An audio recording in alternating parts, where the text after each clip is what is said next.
तुमच्या वहिनीच्या नवऱ्याच्या वडिलांच्या बायकोच्या वडिलांचा भाऊ तुमचा कोण? बापरे, एवढं फास्ट क्लिक झालं, एवढं अर्जंट. मी जेवढं फास्ट विचारलं तेवढं फास्ट तुमच्या हातवरती आले. ए डिस्कस नका करू, तुमचं उत्तर तुमच्याजवळ ठेवायचं. स्पर्धा ही कधी पण स्पर्धा ही कधी पण स्वतःशी हवी.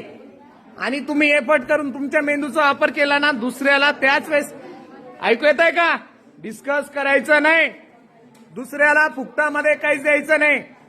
हे रूल ठेवायचे, त्याला सवय लागून जाते. असं नाही दिल्याने काही फरक पडत नाही, पण दिल्याने त्याला सवय लागून जाते आणि तो आळशी बनून जातो, त्याच्या आयुष्याचा सत्यानाश होतो फुकटात घेतल्यानंतर. ओके, हा सांग रे दीपक.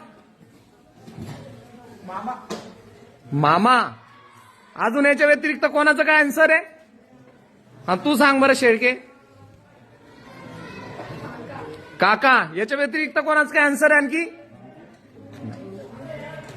याचं उत्तर जे आहे मी तुम्हाला सांगणारच आहे, पण ते कमेंट मध्ये आपण बघूयात कोण कोण बरोबर उत्तर देतो. ओके.